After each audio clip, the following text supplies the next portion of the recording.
When a person is drunk, Yes, definitely. Does the amount of alcohol matter? Sure.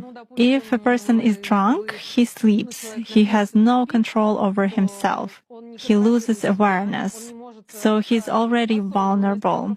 Basically, alcohol lowers vibrations instantly, then it is easier to work.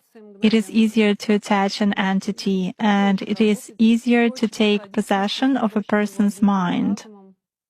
Does it mean that it's more difficult to influence a person if he keeps his thoughts in purity? Yes, absolutely. When faced with various religions, it is very difficult to influence Muslims. They are in a constant connection with the egregore. They do namaz every day and read prayers on a daily basis. They are constantly under some kind of a dome, so it is very difficult to influence them. When you start impacting a person, he begins to address in a prayer.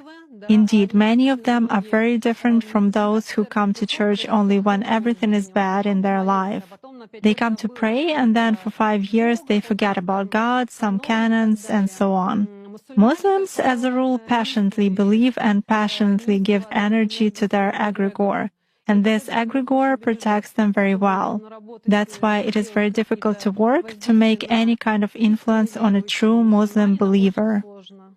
Is this some kind of a good egregore? Well, for them, yes. This egregore is good for adepts who contribute good energy to it. How do you sense it? For instance, you have found an energy trace of such person. What's next? Do you try to drag him somehow to visualize this threat and you fail? Or how do you do that? It disappears. I cannot get a grip on it. I focus on it, but something immediately knocks me out of the flow, just like that. Or I visualize a person in front of me clearly and can affect him even at a mental level, but some image is not created in my mind at all. I even look at a photo, reproduce an image, but it vanishes from my mind.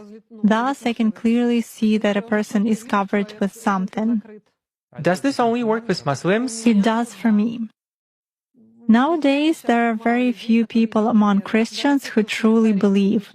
Even those who write in their comments that God is in the soul, that they are all faithful believers, but in reality they are not. Even most often they write that all this is a sin, but then ask in a private message how to make a rubbing spell. Such cases also happen. A rubbing spell? A rubbing spell. What is it? It means pulling off luck or some benefits, beauty, money, success. In other words, pulling off something good from another person. There is shifting when we dump some crap on someone else, and there is pulling when we take something good from another person. Jana, could you please tell us if there are people to whom you cannot connect or influence them by various magic methods in any way? There are such people. If there is ritual protection on a person, it's not even possible to connect through cards. If someone has put ritual protection over him, or if an entity is in a person's service, it is also